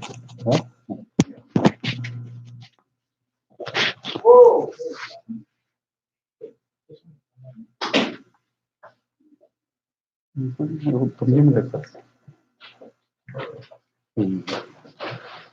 네, 안녕하세요. 네, 다시 인사드리겠습니다. KNS 김수남 원장이라고 합니다. 반갑습니다. 네, 지금 54명 정도 들어와 계신 상태네요. 이 앞쪽에서 일단 김구민 선생님하고 매튜 선생님이 일단 UIC 관련된 그 얘기를 좀 해주셨죠. 실제 면접과 그 다음에 뭐 어떤 문제도 출제가 되고 이런 얘기를 좀 해주셨을 겁니다. 예. 그래서 아마 그 지금 해외 계신 분들도 그렇고 또 국내에 계신 분들도 이 국자학부 영어 특기자 전형에서 굉장히 잘못된 인식 중에 한 가지가 뭐냐면은 이 공인 어학이면 된다라는 이런 생각이었겠지만 실제로 보시면 어떤 문제들이 많이 나왔죠? 예, 인문학적인 문제가 굉장히 많이 나왔습니다. 인문학적 문제가 많이 나와서 어떤 그 아무리 그 공인어학적인 능력이 우수하더라도 인문학적 소양이 되어 있지 않으면은 실제 면접에 가서 많이 당황하고 좋은 결과가 나오지 않는 경우가 있기 때문에 일단 그 면접을 준비하실 때 아이들이 겪어야 되는 가장 큰 어려움은 역시 뭐죠? 그런 인문학적 소양입니다. 그래서 평소에 책을 많이 읽고 또 철학이라든가 역사라든가 이런데 깊이 있는 어떤 그 퍼스펙트 있는 친구들은 굉장히 빨리 좀 적응하는 그런 편이라고 말씀드릴 수가 있을 것 같습니다. 네, 그래서 그런 부분을 좀 말씀드렸을 거고요. 저는 조금 이제 입시 요강이라든가 그리고 내신 그리고 이제 어떤 학생들이 합격했는지 이런 말씀을 드리고 그리고 여름이 다가올수록 이 특기자 전형 쪽 그다음에 학생부 종합 전형에서 아이들이 가장 힘들어하는 부분이 역시 뭐죠? 예, 자소서입니다. 자소서. 특히 한 8월 말 정도 되면은 이제 어머니는 고민을 많이 하세요. 고민 많이 하시는 게 수능을 준비를 더 해야 되느냐, 아니면 영어 면접을 해야 되느냐, 아니면 한글 면접을 준비해야 되느냐, 또 내신을 해야 되냐 이런 고민을 굉장히 많이 하십니다. 실제로 학생들이 한국 학생들 같은 경우는 영어 면접만 준비하는 게 아니라 한글 면접 준비하시죠. 자소서만이 벌써 2개, 면접만이 2개. 그리고 또 이제 고대 같은 경우는 수능을 해야 되죠. 수능을 포기할 수 없는 그런 상황이지 않습니까? 그래서 우선순위를 다 정하셔야 되는데, 제가 겨울 설명회 때 말씀드렸던 내용 중 한 가지가 어떤 거였냐면, 지금 하셔야 되는 건 자소서 준비를 좀 미리 시간이 됐을 때 하셨으면 좋겠다는 말씀을 드렸고, 왜 그러냐면은 자소서 하나를 이렇게 끝내놓는 것이 굉장한 시간 확보에 도움이 됩니다. 자소서 시간이 굉장히 많이 걸려요. 작년에 합격한 학생 중에 한 명은 이쪽 강북 쪽에 있는 학생이었습니다. 제가 좀 이따 말씀드리겠지만, 이 친구는 내신이 거의 2점대였어요. 강북에 있는 일반고에서 저는 이제 안 될 줄 알았는데, 이 친구는 영어적 활동이 굉장히 많았습니다. 영어적 활동이 굉장히 많았고, 자소서에 굉장히 많은 공을 들였는데 그 영어 활동 모든 걸 녹여냈습니다. 거의 저하고 2달 가까이 썼던 것 같아요. 그래서 최초합은 되진 않았는데, 60번대로 해서 합격했던 기억이 있습니다. 그래서 실제로 이 학생은 뭐 말도 굉장히 잘했지만 자소서에서 자신 활동 모든 걸 다 녹여내는 그런 학생이었기 때문에 나름의 그런 어떤 자소서가 어필되지 않나 이런 생각을 합니다. 그래서 지금 하셔야 되는 특기자 전형이나 UI 수업 준비하시는 분들은 우선순위를 정하셔야 돼요. 우선순위를 정하셔야 하는 부분이 있습니다. 특히 이 고려대학교가 특기자 전형 인원이 굉장히 줄었죠. 특히나 고대 경영이 좀 없어졌죠. 작년에 이제 자유전공 행정이 없어서 올해 고대 경영이 사라진 케이스입니다. 이 고대 경영이 빠졌다는 건 어떤 현상이 이제 연쇄적으로 발생하게 되냐면 일반적으로 연세대학교 언더우드를 합격한 친구들 중에서 추합이 거의 70번까지 도는 건 아시죠? 거의. 예. 거의 추합률이 굉장히 높은데 근데 대부분이 서울대로 빠지거나 또 고대 경영으로 빠진 케이스입니다. 근데 이게 빠지지 않는다는 거죠. 이렇게 되면은, 이제 UIC 같은 경우는 이제, 내신 컷이 좀 올라가지 않겠는 이런 예상도 되는 부분이 있습니다. 예. 그래서 지금은, 어떤 걸 먼저 할 것인지를 결정하시는 것이 너무너무 좀 중요한 시기가 아닌가 싶습니다. 그러니까 이전하고 올해는 완전히 좀 다른 케이스다. 이렇게 고대 경영에 빠지면서 UIC에서 컷이 올라갈 수 있는 가능성이 크고, 네. 그리고 다 아시겠지만 작년부터 화루 쪽으로 굉장히 많이 움직였습니다. 즉 하스 전형이라든가 하스와 이제 아시아쿠가 이전 특기자 전형도 있었는데 올해는 다 어떻게 되죠? 네. 학종 쪽으로 간 케이스고 그리고 이제 해외 학생들은 아까 말씀드렸다시피 이제 그 학종 국제형으로 가 있는 케이스이기 때문에 이제 어떻게 어디로 이제 지원할지 이런 부분을 올해는 굉장히 혼란의 좀 한 해가 될 것 같아요. 네. 우선 그렇게 말씀드리고 좀 진행을 좀 하도록 하겠습니다. 시간이 많이 지나서 저는 한 15에서 20분 내로 끝내도록 하겠습니다. 15분에서 20분 내로 끝내도록 하겠습니다. 여기 지금 제가 보여드린 카페는 그 네이버에 치시면 특례특기자라는 카페입니다. 여기 보시면 저희 선생님들이 그 기출문제, 기출문제와 그리고 이제 합격생 수기가 다 올라와 있습니다. 그래서 여기 들어가시면은 특례특기자 카페 들어가시면은 언더우드 UIC 전형과 연관된 많은 자료를 보실 수 있습니다. 여기 보시면 될 것 같습니다. 참조하시기 바랍니다. 저희가 매년 합격생들을 많이 배출하고 있습니다. 아까 서두에 말씀드렸다시피 국제학과 영어 특기자 전형에 의해서 가장 중요한 거는 어떻게 이렇게 좀 나눈다는 것이죠.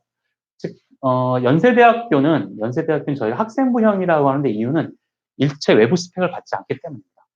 다만 아까 말씀드렸다시피 해외 학생들 중에서 학종 국제형으로 가는 친구들은 SAT, AP, IB 점수는 제출 가능한데 이 특기자에서는 어떤 외부 스펙 자체를 받지 않습니다. 예, 절대 받지 않아요. 외부 서류를 받는 건 고려대학교부터 받습니다. 고려대학교부터 3장의 서류를 받고 점점 많아지는 게 이화여대가 가장 서류가 많은 거죠. 그러니까 연대는 가장 그 비중이 큰 게 일단은 우선 뭐죠? 내신 그리고 활동 이런 게 굉장히 크고요. 이화여대는 내신도 어느 정도 중요하지만 활동적인 부분에서 많은 부분을 쳐준다 이렇게 좀 이해를 하시면 좋겠고요.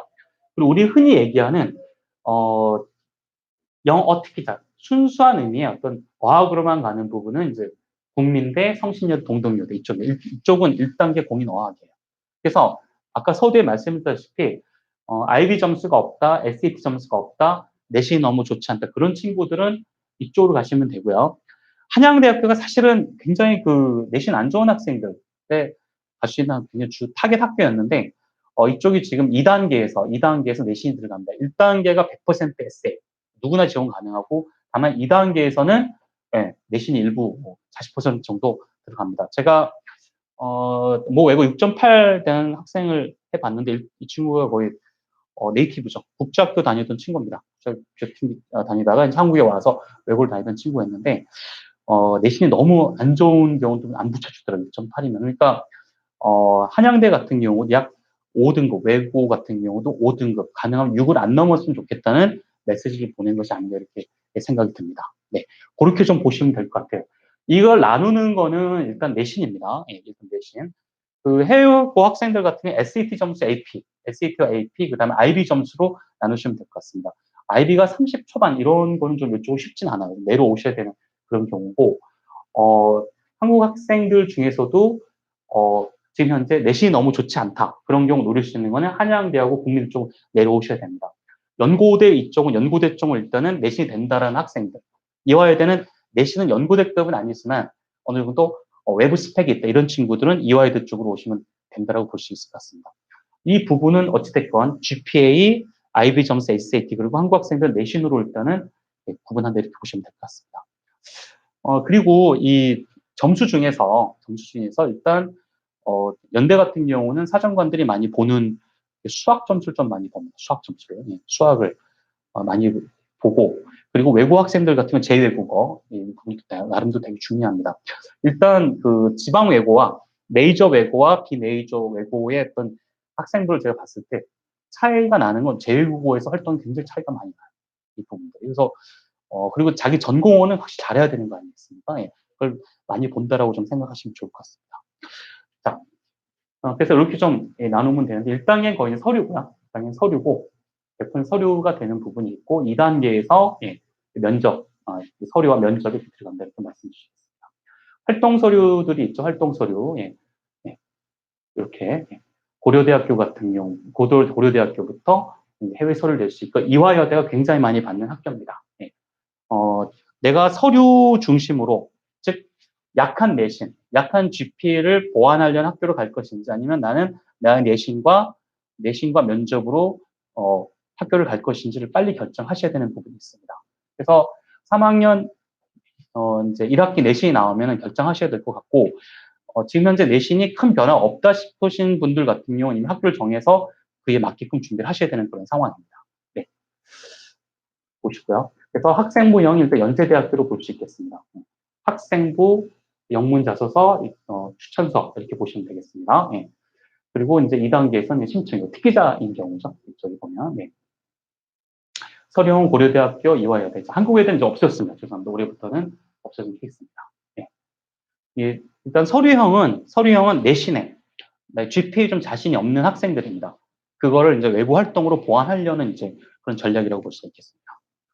네, 그리고 한양대는 아까 말씀드렸다시피 1단계는 에세이입니다. 누구나 할 땐 지원 가능합니다.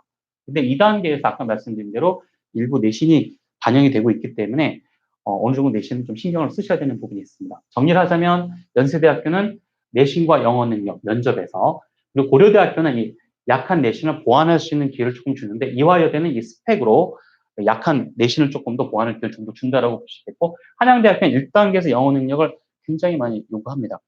보면은 UIC 쓰는 친구들이, UD를 쓰는 친구들이 한양대도 지원 가능합니다. 영어 실력 좋은 친구들은 자 UD, 그 다음에 고대 국제학부.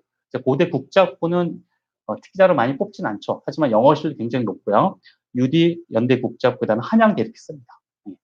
그 고려대학교 이제 국제학부 같은 경우는 그 에세이도 있습니다. 에세이 능력도 있고, 그리고 일반적으로 URC를 준비하면서 고대에도 같이 준비하고 또 한양대도 같이 준비합니다. 그 이유는 배경 지식이라는 부분에서 서로 통하는 부분이 있기 때문이죠. 근데 사실은 조금 더 엄밀히 보자면 연대하고 일단 한양대하고 좀 통하는 부분이, 인문적인 부분이 좀 통하는 부분이 있고, 이화여대하고 고려대학교가 어떤 사회학적인 부분에서 좀 통한다고 볼 수 있겠습니다. 그래서 이 특기자를 준비한다는 것은, 특기자 쪽을 준비한다는 것은, 국제학부를 준비한다는 것은 인문사회 전반에 대한 배경 지식이 요하는 거다라고 말씀드릴 수 있겠습니다. 그래서 아까 소두에서 그 김유민 선생님이나 매튜 선생님이 그렇게 좀 인문사회적인 부분을 강조했다고 말씀드릴 수 있을 것 같습니다. 연세대학교에서 최근에 했던 그 설명의 영상을 제가 캡처해서 가지고 온 건데요. 학생부 종합 전형이 1664명, 논술 384, 특기자 163명입니다. 굉장히 줄었죠. 자세히 보면은 2020년에 면접형이 260인데 513명 늘어났고요. 하루는 더 늘었습니다. 하루가 늘고 국제형도 293명으로 늘어난 케이스입니다. 이렇게 되고요. 특기자 전형은 좀 줄었죠. 특기자 전형은 국제 이제 UD가 있는 UIC는 125명 줄어든 상태입니다. 특기자에서는. 학생부 종합 전형이 768명입니다. 네, 하루형을 좀 많이 또 지원하십니다. 1단계는 100%, 그 다음에 면접 평가, 2단계에서는 서류와 면접을 6대4의 비율로 이제 해서 진행을 하고 있고요. 이 국제형도 이제 보시면은 이게 해외에서 오신 분들이 국제형 쪽을 거의 다 지원하시게 됩니다. 국제형은 지원하시게 되고요. 이쪽은 1단계가 100% 서류 평가고, 여기도 마찬가지로 6대4 평가가 되는데, 여기 보시면 연대에서 얘기했지만 이 해외고 학생들이 지원하는 학종의 국제형의 경우에는 면접 시 제시문이 영어로도 나올 수 있다, 이렇게 말씀드릴 수 있을 것 같습니다. 네. 그래서 일단은 그 특기자 전형은 아까도 말씀드린 줄어들었습니다. 작년에 어문학 인재, 과학인재가 없어지고 국제인재가 125명. 우리가 관심 있는 건 이쪽인 거죠. 125명입니다. 그러니까 이쪽은 여기도 있지만 국내 학생에게만 이제 한정이 돼요. 그러니까 해외 학생은 특기자 전형을 올 수 없습니다. 국내 학생으로 이제 한정이 되는 거죠. 그 말은 제 개인적 생각은 영어 능력이 굉장히 우수하고 내신이 어느 정도 되는 일반고 학생들 또 뽑아주고, 그 다음에 외고에서 여전히 어느 정도 이제 내신이 되는 친구들을 뽑겠다라는 그런 입장인 것 같습니다. 작년 학스를 보면은 스펙이 거의 없었어요. 학생들이 외부 스펙은 거의 없이 내신이 굉장히 우수하고 자기만의 어떤 퍼스펙트 보여준 친구가 많았기 때문에 작년 학스 전형 같은 경우는 사실 학종이라고 해도 거의 과언이 아닐 정도의 어떤 그런 상황이었기 때문에 그냥 무난하게 그냥 학종으로 간 것 같습니다. 볼 수 있을 것 같고요. 그 다음에 특기자 전형은 아까도 말씀드렸다시피 외부 서류는 안 됩니다. 학생부 자기소개서 추천서 이렇게 됩니다. 그러면 토플이나 탭스라든가 AP라든가 이런 게 과연 아무 의미가 없느냐? 그게 반영은 되진 않고요. 이따 제가 한 번 더 말씀드리겠지만 연세대학교 언도 특기자 전형에서 자소서는 2개의 문항으로 이루어집니다. 1번은 그 토픽이 5개 나와요. 5개. 하나는 자유주제고 나머지 4개가 정해져 있고, 두 번째가 뭐냐면 네가 본인이 UIC 여기서 어떤 준비했냐를 걸 쓰는 건데, 거기에는 뭐 토플 탭션 다 써도 됩니다. 제가 이따가 한번 합격한 학생 사례를 또 보여드리도록 하겠습니다. 자, 이렇게 보시고요. 근데 2단계에서 역시 6대 4 정도. 네. 근데 여기서 이제 어떻게 된다? 아까 말씀드린 대로 면접에서 인문 사회적인 부분이 나오고, 아까 이 선생님을 두 분이 이제 요걸 도와주실 겁니다. 근데 제가 이제 보니까 작년도는 굉장히 좀 쉽게 출제가 됐어요. 굉장히 쉽게 출제가 돼서, 학생 한 명이 당일날 그 문제를 모두 다 암기하고 나오고 매주 선생님한테 전달해 줄 정도 굉장히 쉬웠습니다. 이유는 제가 볼 땐 이래요. 아까 말씀드렸다시피, 작년 어떻게 했죠? 예, 국제형, 해외 학생들은 다 학종으로 갔습니다. 그래서 국내 학생들끼리만, 어떻게 보면, 예, 국내 학생들끼리 이제 특기자 쪽으로 이제 몰다 보니까 거기서, 예, 해외 학생들이 없다 보니까 조금 더 이제 쉬운 형태로 좀 가지 않았는가라는 생각이 들고요. 그리고 재작년까지 보면은 그 UIC에서 보면 어떤 영어 실력보다는 사실 내신 쪽의 비중이 굉장히 많이 뒀던 것 같습니다. 어제 실제 사례인데 영어 한마디도 못하는 친구가 솔직히 좀 들어갔습니다. 아니, 뭐 아예 못하는 건 아니지만 어떤 커뮤니케이션이 아니라 그냥 던진다 싶은 정도의 실력밖에 없는데도 들어간 케이스가 있었어요. 그러니까 아마 교수들이 봤을 때는 수학 영역 문제가 있다고 판단하지 않았을까 하는 생각이 듭니다. 그래서 어쨌건 작년 문제를 좀 쉽게 내면서 나름 영어적으로 우수한 친구들이 많이 들어갔고 예전에 비해서 내신보다는 영어적인 활동을 좀 많이 봤던 것 같습니다. 그럼 지금 우리 아이가 그럼 특기자 가능한 거냐? 이 부분에서 우선적으로 고민하셔야 되는 건 생활기록부를 딱 봤을 때 일단 특기자가 보이셔야 됩니다. 뭔가가. 영어적 활동이 있다든가. 예전보다는 뭐 이렇게 적을 수 있는 게 뭐 많지는 않겠지만 그런 부분들이 세부 특기 사항이라든가 이런 데서 좀 볼 수 있어야 되는 부분이 좀 있습니다. 네. 자, 좀 이따가 제가 합격한 학생들을 보여드리면 좀 말씀 좀 드릴게요. 네, 그래서 어쨌건 이 면접이라는 부분이 너무너무 중요합니다. 이 비율이 이렇게 되어 있지만 그럼 면접에도 중요해, 서류가 중요하냐 이런 말들이 많이 나오는데 합격생들 보면은 나는 면접에 자신 있어서 이쪽 특기자장 준비했다. 나는 내신의 강점이 있어서 준비했다. 이런 친구도 있습니다. 특히 그 고3이 됐을 때 고3 요즘 흐름은 어떤 학생들이냐면 제가 겨울에도 지금 요즘에 컨설팅을 계속 하고 있는데 일단 내신 좋은 친구들 무조건 특기자로 다 오는 것 같습니다. 내신 좋은 친구들은. 예. 2점대, 외고 2점대, 들이 굉장히 지금 유디 쪽을 안정권으로 보고서 많이 좀 지금 지원들을 하고 있는 것 같아요. 사실 뭐 4, 5년 전 같은 경우는 뭐 외고면 6, 7등급도 제가 이제 봤었는데 지금 외고에서는 사실 뭐 4점이 넘어가면 좀 간당간당한 그런 정도고 이게 예전에 비해 지금 컷이 굉장히 높아진 케이스고 그리고 아까도 말씀드렸지만 올해는 조금 UD의 어떤 컷은 좀 높아지지 않을 그런 생각이 들고요. 다만 화루에서 하스나 이쪽은 작년에 외고 학생들 합격 그 컷을 보면은 4점대도 있습니다. 그래서 올해 좀 인원이 늘어났기 때문에 외고에서 내신이 안 좋은 친구들은 어떻게 하루 쪽을 노려보는 것도 좀 나쁘지 않다라는 생각을 하게 됩니다. 네, 그거는 일단 생활기록부에 있는 활동이나 이런 것과 종합적인 판단을 좀 해서 가야 되지 않을까 싶습니다. 네.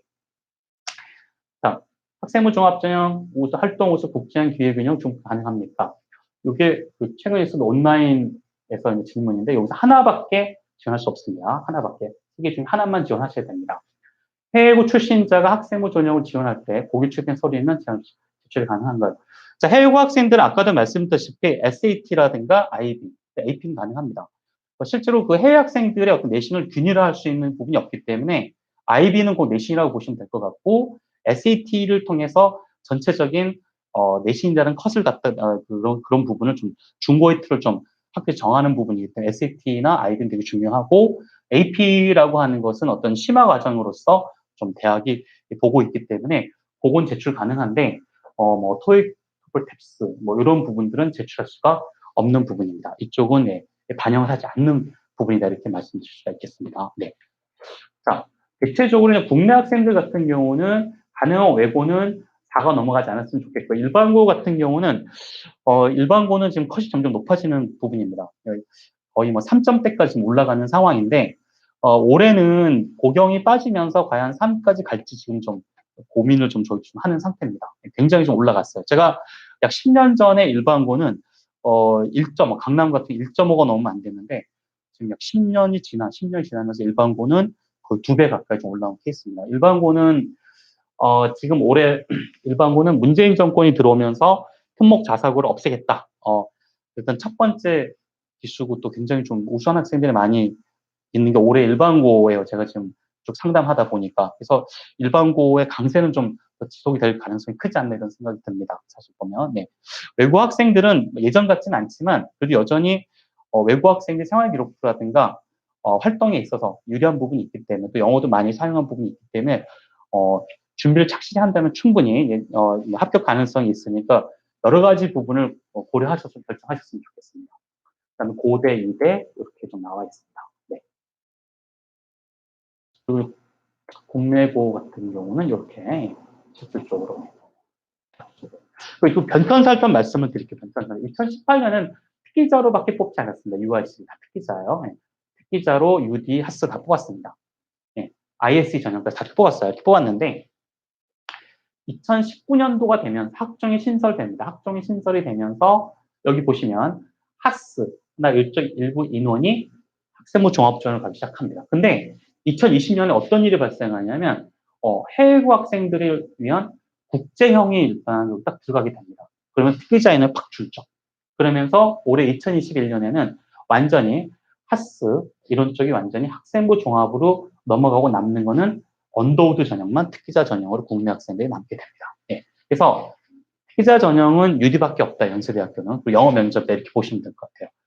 근데 화루하고 일단 작년에도 보면 특기자 화루 같이 이제 그 활동 우수자 전형도 같이 국내 지원하시는데 일단 그럴 경우에는 어떻게 되죠? 예. 그 한글 면접도 하셔야 되고, 한글 면접도 하셔야 되고, 영어 면접도 하셔야 됩니다. 예. 그래서 화루하고 이제 그 특기자를 같이 지원하시는 경우는 한글 면접, 영어 면접 하셔야 되고, 자소서 같은 경우 영어 자소 하셔야 되고, 그러니까 여러 가지를 좀 감안하셔서 지금 결정하셔야 되는 부분이 있습니다. 학생들이 굉장히 좀 힘들어 하고요. 특히 영문 자소 제가 계속 말씀드린 시간이 은근히 많이 걸립니다. 굉장히 많이 걸립니다. 네. 요건 제가 2016년도부터 합격자 스펙인데, 뭐, 딴 것보다 여기 내신을 보시면은, 일단 자사고는 외대부고 같은 경우는 4점대가 무난하게 아직까지 합격을 하고 있어요. 보면. 근데 외고는 보시면은 3점대, 또 2점대, 3점대, 2점대입니다. 네. 2019년도. 일반고는 여전히 1점대. 네. 네. 그렇게 되고요. 그리고 이제 그 해외 학생들은 거의 그 GPA가 4.0에 4.0을 거의 수렴을 하고요. AP는 보통 4개, 5개 이상. 그리고 IB 점수도 30점대 후반에서 합격을 하고 있고요. 그리고 해외에 있는 학생들은 반드시 그 나중에 자소서를 쓰실 때는 그 국가에 있어서 어떤 내가 연구를 했던 부분들을 많이 쓰시는 게 좋습니다.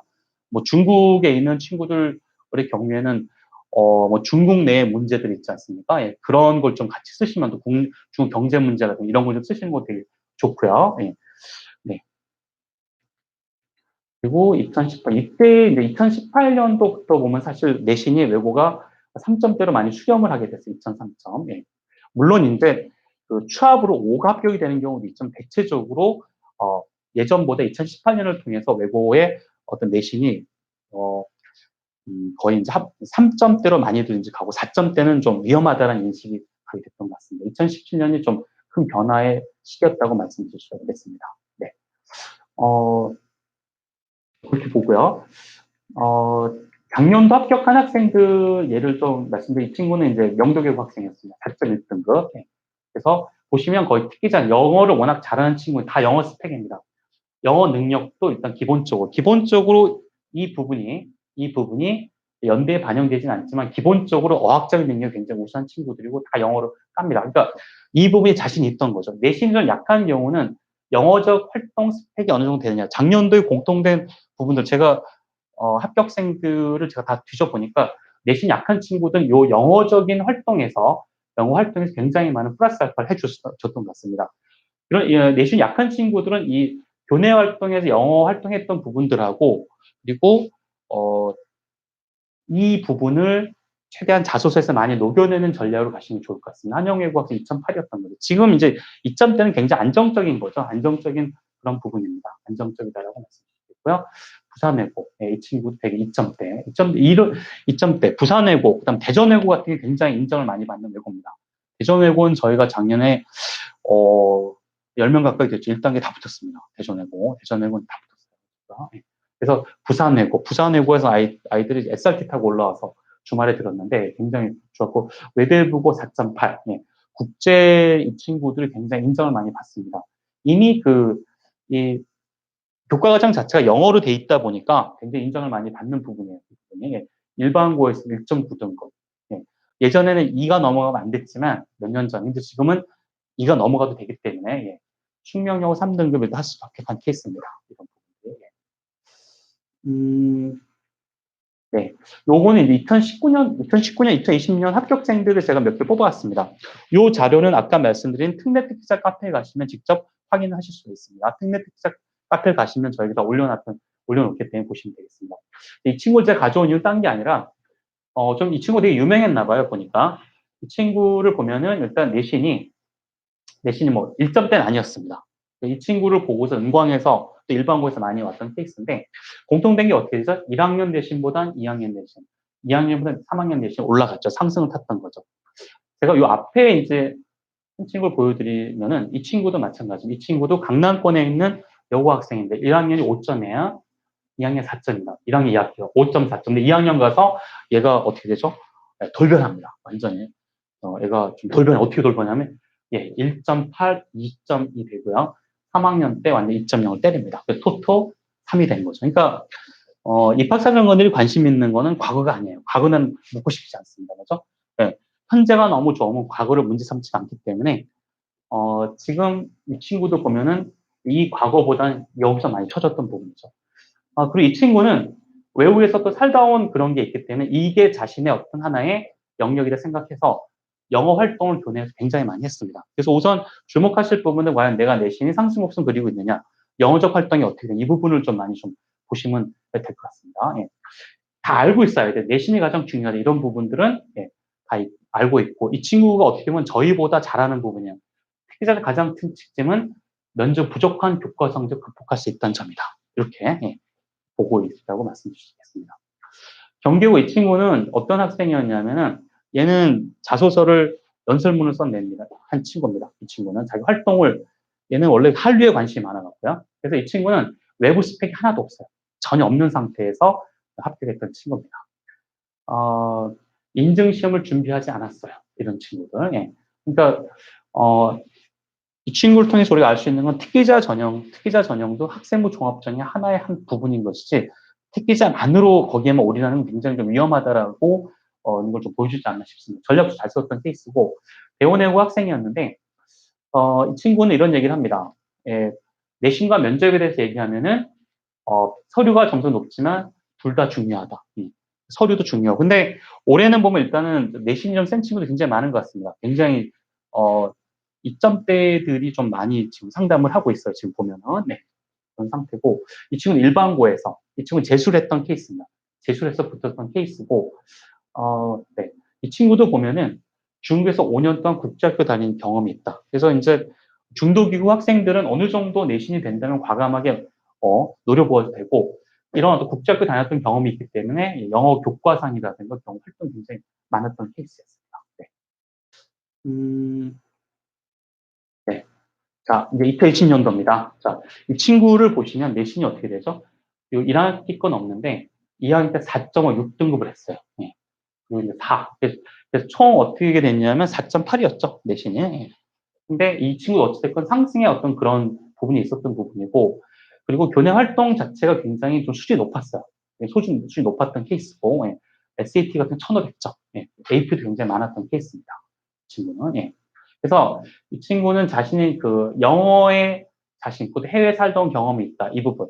그래서 면접에서 뭔가 보여줄 수 있다라는 어떤 자신감으로 예, 했던 케이스고요. 예. 그리고 이 친구는 외대부고 학생이었습니다. 이 친구도 보면 내신이 막 5점대 위로 올라가 3점을 갖다 했던 케이스가 되는 거죠. 예. 교내 활동이 굉장히 좀 많았습니다. 연구하는 부분이 많았고요. 예. 그래서 자기의 꿈과 연관시켜서 일단 특기자 전형을 생각했던 부분이고, 영어에 일단 자신이 굉장히 좀 강했던 학생입니다. 이 친구는. 그리고 여기 이 친구를 보시면 일단 매튜 선생님 수업을 다 받았습니다. 매튜 선생님 수업을 받고 김규민 선생님 수업을 받았던 친구들입니다. 네. 그래서 굉장히 그 선생님, 매튜 선생님이 굉장히 자유로운 분위기에서 해주다 보니 거기서 굉장히 자신감을 얻었던 친구들이 많습니다. 매튜 선생님은 이제 외국인이다 보니까 막 아이들이 그 입시 때 너 못해, 그렇게 하면 안 돼, 이런 얘기보다는 더 굉장히 인커리지 해주다 보니까 아이들이 거기서 굉장히 고마움을 느끼고 점점 더 자신감을 갖게 되는 그런 케이스가 아니었나 싶습니다. 그리고 이 친구 명덕외고 학생입니다. 명덕외고. 예. 2.8. 2점이면 굉장히 좀 유리하죠. 내신에서 일단 먹고 들어가니까 사실 활동이 많지 않은 상태에서 무난하게 붙을 수 있던 상태입니다. 이 친구는 내신으로 생각했던 거죠. 그래서 내신이 좀 안 좋지만 영어 실력이 우수하다면 그쪽 밀어볼 수 있고요. 그런 근거들을 생활기록부에서 찾아내실 수 있다면, 활동에 찾아낼 수 있다면 과감히 지원하시는 게 되고, 활동이 좀 약하더라도 내신이 좋다면 과감하게 도전해 보시는 것도 나쁘지 않다, 이렇게 말씀 주시겠습니다. 이 친구도 이런 얘기를 하죠. 연대 특기자 언더우드 전형은 내신이 가장 중요한, 맞습니다. 내신이 너무너무 중요한 케이스다. 그래서 자신이 현재 처해 있는 그 서류와 스펙을 전반적으로 일단 분석했을 때 이 전형이 맞냐 안 맞냐 그걸 판단해서 지원하시면 좋을 것 같습니다. 이 친구는 합격할 수 역시 내신을 들었습니다. 앞에 학생들은, 외대부 국제반 학생들은 내신이 좀 안 좋지만 나는 영어적인 부분이 있었다, 이런 얘기를 했던 부분이고요. 무학여 고등학교 3학년. 자, 이 친구는 제가 자소서를 했던 학생인데, 제가 원래는 난 자신이 없다. 그래서 1.9기 때문에, 좀 힘들 것 같습니다. 그래서, 저한테 안 하셔도 되니까, 그냥 가십시오. 생각해 보시고, 합격 안 하더라도 하시고 싶으면 하십시오. 그랬는데 어머님이 일주일에 그냥 떨어져도 상관없다, 해보자, 이렇게 해서 된 케이스였는데, 이 친구의 강점은 이 교내 활동이 다 그 영어고, 그 다음에 그 위안부 활동이라든가, 이게 그 위안부를 알리는 활동이라든가 굉장히 좀 사회과학적 활동이 굉장히 많았고, 그거를 자소서 완전히 녹인했습니다. 어마어마하게 녹인했습니다. 예. 그 자소서 굉장히 잘 썼어요. 공을 엄청 들이고, 예. 리더십 부분도 굉장히 강했고, 그래서 이 친구는 피자 전형을 준비하게 되었습니다. 이 친구는 그러니까 사실 연대 언더우든 연대 이 UD가 어떻게 보면은 좀 버리는 카드 중에 하나였어요. 작년 그런 경우가 너무 많았습니다. 그냥 한번 해보자. 일반고 학생들은 하스나 UD 전형을 모르다가 선생님 한번 해볼까, 이렇게 해서 붙는 경우가 너무너무 많았어요, 작년에는. 예. 그래서 일반고 학생들 중에서 내신이 좀 되거나 내신이 좀 굉장히 강하거나 아니면 내신이 약하더라도 스펙이 되는 경우는 과감하게 도전해보셔도 괜찮습니다. 그래서 이 친구는 비교과 활동을 굉장히 많이 신경 썼던 케이스입니다. 네. 그래서 매튜 선생님과 여름방학 때도 준비했고요. 제가 자소서를 좀 도움을 줬습니다. 이 친구는 내신보다 면접에서 굉장히 좀 강세를 뒀죠. 아까도 말씀드렸지만 작년 문제가 굉장히 좀 무난하게 했기 때문에 영어를 좀 하는 친구들은 정말 영어적인 부분을 100% 자기 실력을 110% 이상 발휘할 수 있었던 그런 케이스였던 것 같아요. 그래서 외고 친구들 중에서도 좀 영어 활동을 좀 많이 하는 친구들 어떻게 보면 좀 더 유리할 수도 있다라고 좀 생각이 듭니다. 개인적으로 볼 때는. 네. 명덕외고, 이 친구도 4점대에서 계속 좀 올라가는 내신의 형태를 보였던 케이스고, 영어 활동이 좀 많았습니다. 네. 이런 어떤 역학 관계를 보시면서 좀 준비하시면 좋지 않나, 그런 생각이 듭니다. 저희 사이트 들어가시면 이 합격생들의 전체적인 요 스펙과 그다음에 이런 추기가 있으니까 그걸 참고하시면 좀 더 좋을 것 같습니다. 예, 저희 학원의 뭐 자랑이죠. 이 친구가 가장 잘 써놓은 것 같아요. 제가 한 말씀 드리겠습니다. 단교 부담스럽지 않다. 예. 그래서 1, 2주 전은 굉장히 불안한데, 다른 곳은 스트레스만 받고 이렇게 되지만, 분위기가 좋다는 추천으로 와서 원어민 선생님이 편하게, 그리고 저희 학생들이 되게 우수해요. 되게 수업 진행을 아까 했나 모르겠지만 선생님이 1시간 동안 레क्처합니다. 오늘 우리가 얘기할 그 백그라운드 알리지에 대한 설명을 하고, 그다음에 저희 선생님들과 또 선배 조교 선생님들이 오셔서 직접 1대1로 인터뷰를 진행을 합니다. 거기서 끝난 다음에 또 이제 멘토들이 한 명이 다 피드백도 해주고, 그리고 근데 그 과정이 저희 학원이 굉장히 학생들에게 인커리지하는 그런 분위기였던 것 같습니다. 네, 그리고 특히 제가 보면은 아이들이 구체적인 예를 써줘야 돼요. 그러니까 뜬구름 잡는 얘기를 하면 안 되는데, 여기 저희 선생님들 굉장히 구체적 예를 갖다 많이 좀 들어줬던 것 같습니다. 이 부분이. 예. 자, 이 친구 얘기한 특기자 전형과 다르게 면접 진정성, 면접 진정성, 이런 얘기를 좀 많이 하고 있었던 거죠.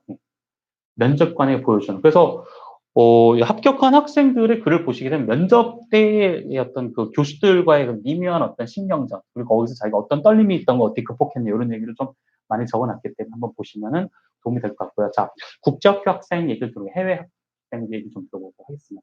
이런 친구들 같은 경우는 SAT가 굉장히 높죠. 최소 이 정도 나오고요. 그 다음에 AP 5개 정도는 하셔야 됩니다. 그리고 교내 활동에 당연히 뭐죠? 일단 이런 어떤 그 장을 좀 하는 게 좀 굉장히 좀 중요한 부분이었습니다. 이런 부분들이. 네. 10학년부터 본격적인 대학 입시 준비를 하고, 그리고 아까도 말씀드렸지만 자기소개서에서 그 지역에서의 어떤 자기 고민을, 그 나라에 대한 어떤 사안에 대한 고민을 좀 보여주시는 것은 굉장히 좋다라고 말씀드릴 수 있겠습니다. 네. 네. 해외 학생들은 매튜 선생님이 원어민이다 보니까 되게 좋아해요. 굉장히 좋아하십니다. 굉장히 좋아합니다. 네. 그 원어민이 하는 이 특기자 전형은 저희 학번밖에 없을 겁니다. 그래서 매튜 선생님이 경험이 굉장히 많으시기 때문에 해외 학생들은 네, 그 경험이 있었던 현재 이제 그 중도 교육자들이 되겠죠. 이런 친구들은 굉장히 도움을 많이 받을 것이다 이렇게 말씀드릴 수가 있겠습니다. 네.